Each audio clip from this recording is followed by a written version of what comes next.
Okay, this is Ajay Shailesh or Dr. Shailesh Ajus, whatever you feel like calling.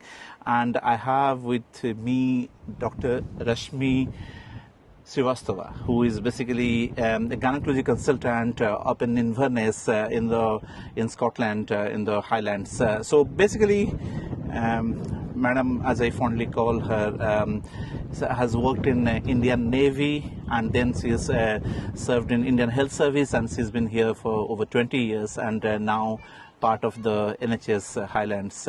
So मैं थोड़ा हिंदी थोड़ा English में से I'll mix it up, ma'am. So thank you for doing this with me. And we are in Holy Island. If you want just so people around a little bit of this is kind of the island that we drive into on the seabed, and then we come here. There is tide in and tide out time, and we have to match it with that. And this is the Lindisfarne Castle that you are seeing in the background.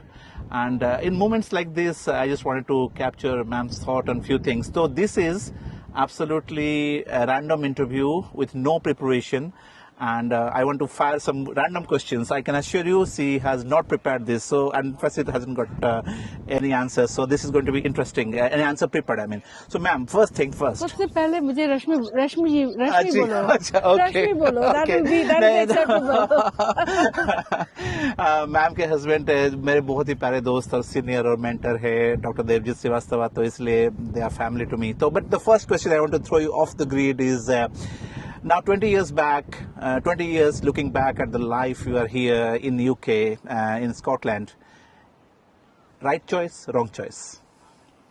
बहुत पेचीदा सवाल है. बिल्कुल, that's the whole point. Yeah.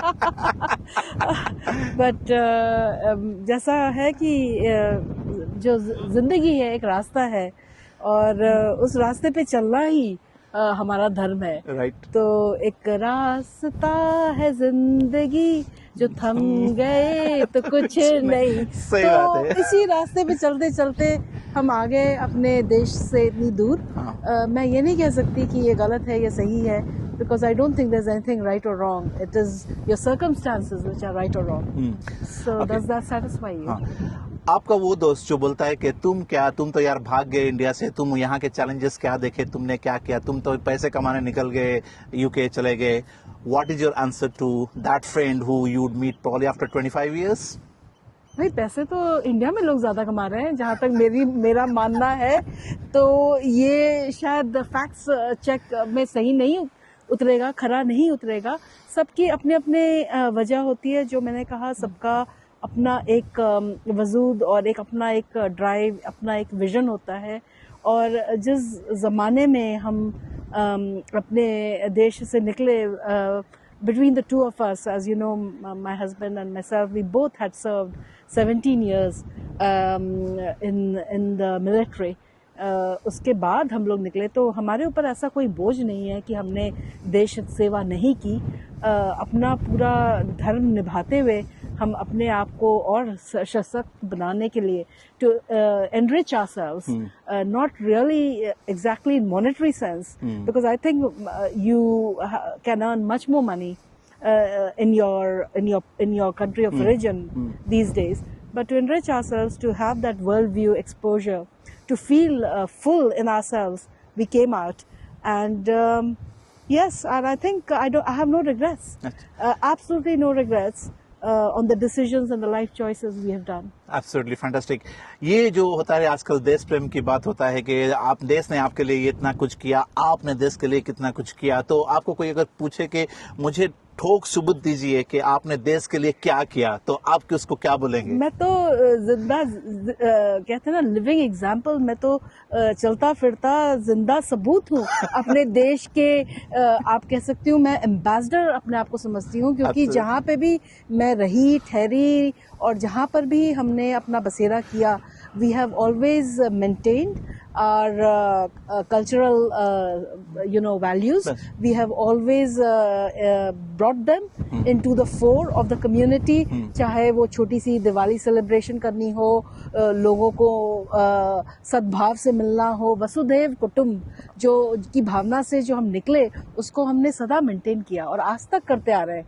कि हमारे यहाँ लोग they look forward to an invite to our place to come for Diwali or to come for a function, और जब हमने अपनी काफ़ी दर दर भटकने के बाद जब हम फाइनली अपने जिसको हम अब घर मानते हैं, जब हमने घर की स्थापना की, तो हमने पंडित बुला के प्रॉपर गृह प्रवेश करके बाकी सारे कम्युनिटी के कॉलीग्स को बुलाकर हमने अपने गृहस्थी की शुरुआत की। तो आई थिंक कि और देश के लिए जब भी कभी भी बुलावा किसी भी, चाहे वो रिश्तेदार हो, चाहे वो फ्रेंड्स हो, चाहे वो कोई भी प्रोजेक्ट हो या कोई भी काम हो, उसके लिए हम लोग हर समय तत्पर रहते हैं कि हमसे जहाँ तक हो सके हम अगर हमारे रेमिट में हो तो हम जरूर करते हैं। एब्सोल्युटली। अच्छा, कभी कभी ये सवाल मुझे पूछे जाते हैं कि आप यार बाहर हो, आप तो एनआरआई हो, तो आप कितने इंडियन हो? तो आपको अगर कोई बोले कि आप इंडियन ने सब कैसे आप प्रूफ करते हो, तो वो आपको कैसे लगेगा कि हाउ कैन आई से कि जो मेरा दोस्त बम्बई में या दिल्ली में रहता है वो जितना इंडियन है, मैं भी उतना इंडियन हूँ? आप जो इंडियन कह रहे हैं ना, उसमें I think it's a way of life, उसको प्रूव करने की ज़रूरत नहीं है। इसमें मैं एक एनालॉजी के तौर पे बता सकती हूँ, like being a Hindu, many people ask me, you know, what is this being Hindu और बीइंग इंडियन। आई थिंक मेरे लिए वो almost is two sides of one coin. So it's a way of life, you know, how you interact with each other, how you bond, relationships. I think life is all about making relationships, and हमारी जो सभ्यता है वो इस माने में बहुत आगे है और एक्चुअली वेस्टर्न वर्ल्ड से काफ़ी आगे है कि हम जब किसी को नमस्ते करते हैं, then we are actually saluting the divinity in the other person. And even in my workplace, even till date, if I have to welcome somebody in the Western world, I do namaste. And I'm delighted when people do namaste back, and I see Western leaders doing namaste. तो ये छोटी छोटी चीजें हैं, इसमें proof करने की क्या बात है? ये तो हमारी शैली में, हमारे आचरण में, हमारे व्यवहार में झलकता है। Absolutely. And then तो इसमें एविडेंस दे, आप शायद डॉक्टर हो और उस हिसाब से आप सबूत मांग रहे हो। मुझे तो लगता है कि इसकी can you give a evidence that you're breathing right now? No, exactly. That's true. I mean, there is. You can do pulse oximeter and all the other things, but you know, it's for me it is so integral. I don't have to give us evidence. Absolutely.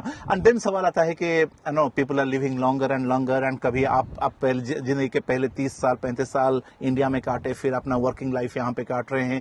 तो when you think of retiring and eventually thinking of going to a place where you will connect with friends and family and then enjoy your retirement life, तो ये आपका जो generation, मेरा जो generation है, लोग जो यहाँ पे आके 20 25 30 साल रह चुके हैं, तब क्या होता है? तब क्या सोच आता है? आपके बच्चे यहाँ पे बड़े हुए हैं, उनके बच्चे शायद यहीं पे होंगे, एंड देन एक्चुअली आपके रूट्स इंडिया के साथ था, आपके अपने पेरेंट्स के देखभाल किए, एंड अभी नाउ आप जैसे, मुझे लगता है हमारा जनरेशन जो है ये सक्सेसफुल तो है ही, लेकिन कहीं पे हमें लगता है कि we have got difficult choices to make, because it's sometimes easy to choose between right and wrong, but it is difficult to choose between two rights or two wrong. तो वहाँ पे आपका सोच क्या है? तो Shailesh, just because you are an RJ doesn't mean कि आप सही, सारे सवाल आपके सही है, क्योंकि आपने जो कहा, जो रिटायरमेंट की बात कही, लाइफ डजंट स्टॉप और बिगिन और revolve around retirement, because for मेरी जो सोच है, और इसमें आप सहमत नहीं भी हो सकते हैं, इज कि there is nothing called retirement, it is just a transition. आप अपने एक्टिव वर्क लाइफ से to not so active work life और a different phase of life, जहाँ पे आप उतना कर्मयोगी नहीं होना चाहते हैं, शायद आप मोर रिफ्लेक्टिव होना चाहते हैं। हमारे हिंदू धर्म में कितने अच्छे से चैप्टर्स दिए हुए हैं कि आप वनप्रस्थ जो कहते हैं, उस अवस्था में आ रहे हैं, तो फिर भी आप यूजफुल हैं, आप रेलेवेंट हैं। तो जहाँ कहीं पर भी मुझे ऐसा लगता है कि जहाँ पे मैं रेलेवेंट हूँ, जहाँ पे मैं यूजफुल हूँ, जहाँ पे मैं एंगेज्ड हूँ लाइफ से, मैं वहीं पे प्लान करूँगी अपना जो ट्रांजिशन फेज है, या जो मेरे लास्ट चैप्टर्स ऑफ लाइफ है। I don't think there is a stop और a retirement. Amazing, isn't it? I don't know whether you agree. No, that's true. Exactly. Do you? I mean, our generation, it will be difficult decision for a lot of us. और तो दुनिया तो अब तो छोटी ही होती जा रही है, और अगर मैं किसी भी जगह को मैं अगर याद रखती हूँ, तो मैं उसके स्ट्रक्चर या बिल्डिंग से नहीं, उसमें जो लोग थे उससे मैं उसका अनुभव या उसको जीती हूँ। तो जब वो लोग नहीं है, जिन लोगों से मेरा रिश्ता है वो नहीं है, तो फिर उस जगह का मायने शायद मेरे लिए उतना नहीं है। True, no, I agree. Yeah. तो उसी हिसाब से हम अपने चैप्टर्स प्लान करते हैं। True. और आपके इस एक्सपेरिमेंट में, डिजिटल वर्ल्ड में हम यही एक्सपेरिमेंट कर रहे हैं कि हम किन लोगों से जुड़ रहे हैं जो हमारे साथ रेजोनेट करेंगे। Absolutely, and I can tell you that none of this is scripted. The whole purpose is to have it impromptu. Even the questions we haven't I don't think No, that- we know that we'll be talking, but these are the things that we keep asking ourselves, and this is more to kind of generate a bit of discussion, a bit of interest, or maybe just a bit of thought. Even आप जहाँ कहीं भी देख रहे हैं, जैसे देख रहे हैं. So I think with that आपका काफी ग्रिलिंग हो गया. Ajay, Shailesh and ma'am, so taking leave from you. Thank you very much for this. That was wonderful. Yeah, You- अच्छा